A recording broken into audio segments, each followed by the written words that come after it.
Assalamualaikum warahmatullahi wabarakatuh. Saudaraku fillah, saudaraku insyaallah. Mutu qabla anta mautu. Matikan dirimu sebelum mati. Makna daripada mutu qabla anta mautu, artinya mati sebelum mati. Maka bagaimanakah caranya ya Allah agar aku bisa mematikan diri ini sebelum mati?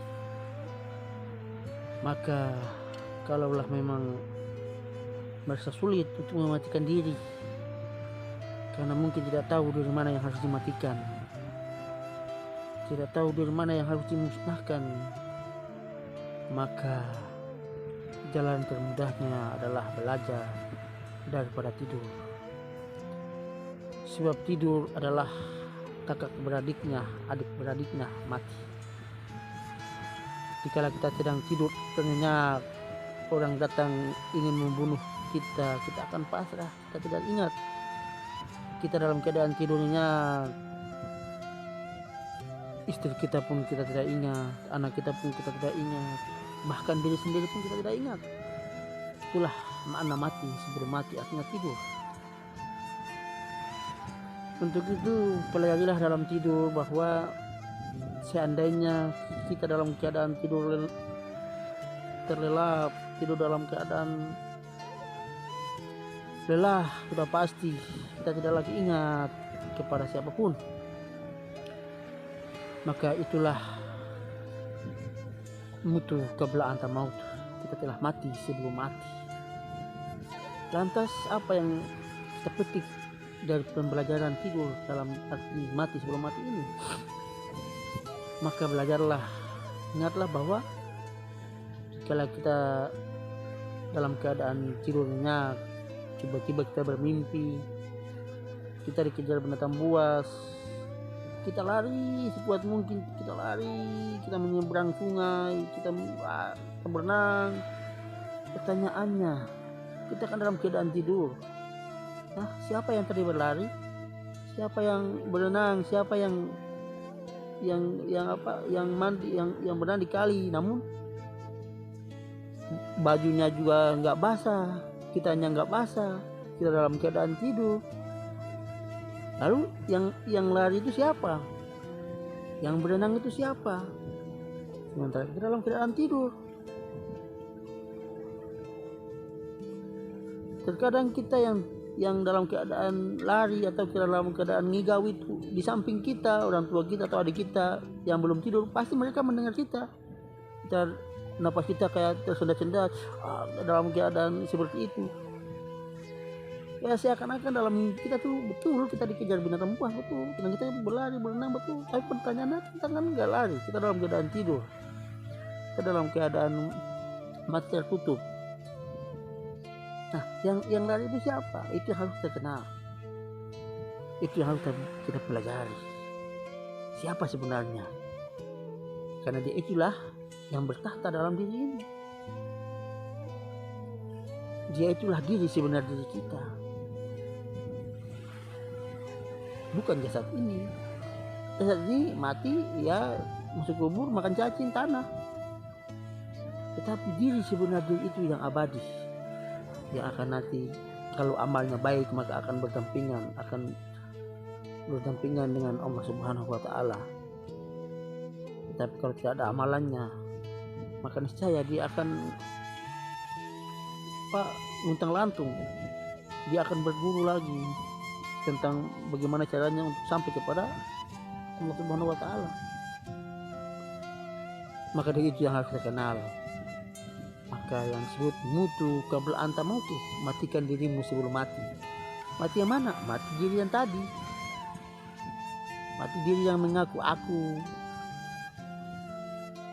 yang kuat, aku yang hebat, aku bisa melihat, aku bisa terbang, aku bisa kabal, aku bisa sakti.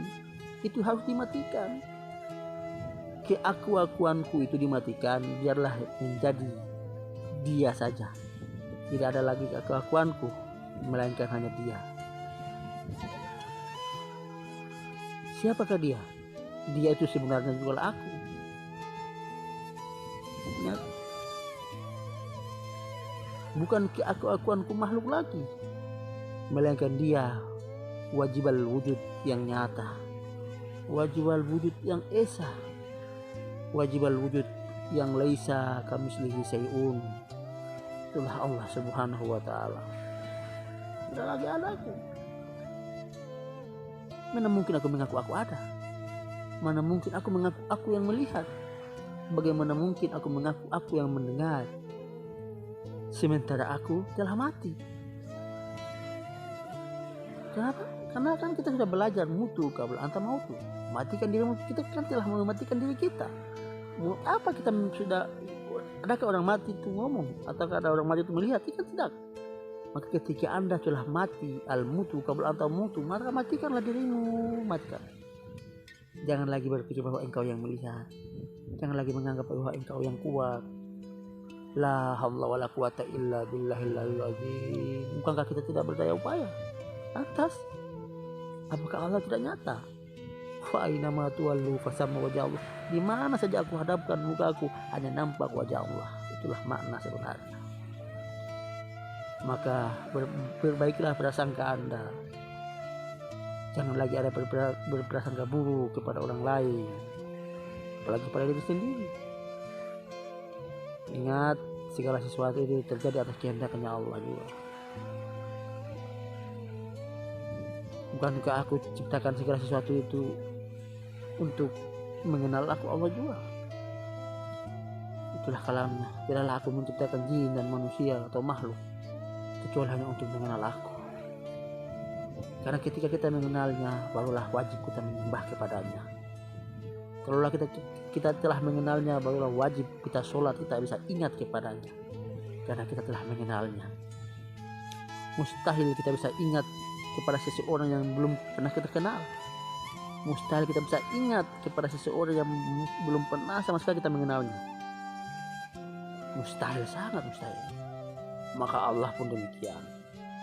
Awal bin ma'rifatullah, awal agama, awal berumah tangga, awal hidup itu harus mengenal Allah.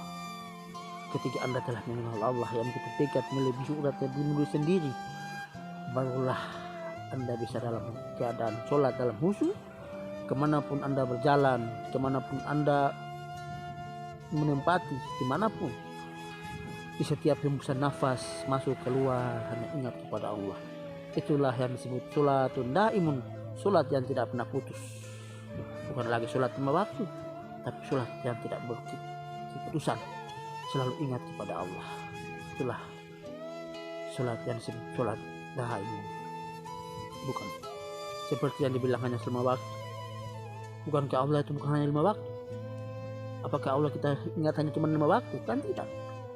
Apakah kita setelah maghrib, isya, subuh, duhur, asar itu Allah tidak ada? Allah itu selalu ada. Wal awalu wal akhiru wal jahiru wal batin. Kullu min indillah. Awal sampai akhir, jahil sampai batin. Tiada yang ada, hanya Allah doa. Dialah yang tidak beranak dan tidak lagi diperanakan. Dia juga ya bersifat laisa kamitslihi syai'un. Bukan yang putih, bukan yang hitam, bukan yang tinggi, bukan yang pendek, bukan yang timur, bukan yang barat. Dialah satu untuk semuanya. La ilaha illallah. Tiada yang ada kecuali Engkau juga ya Allah. Muhammad Rasulullah. Muhammad itu adalah utusan. Muhammad itu adalah utusan Allah. Muhammad itu adalah utusan Allah. Bagaimana mungkin geraknya tangan ini bisa bergerak kalau tanpa kehendak dari yang maha menghendak? Bagaimana mulut ini bisa berkalam-kalam kalaulah tanpa dikalamkan yang maha mengalam? Maka perbaikilah akhlak. Perbaiki terus akhlak ini. Hati ini perbaiki. Jangan lagi ada sifat benci. Jangan lagi ada sifat sombong. Karena sedikit pun sifat sombong, sifat kebencian ada dalam diri antum, antum tak akan pernah bisa mengenal kepada Allah Subhanahu wa ta'ala yang wujud sebenarnya yang nyata. Ingat, Allah itu ada apabila engkau tiada. Maka mutu qabla anta mautu, matikan dirimu sebelum mati. Itu sangatlah penting. Itulah ma'rifat sebenarnya. Wassalamualaikum warahmatullahi wabarakatuh.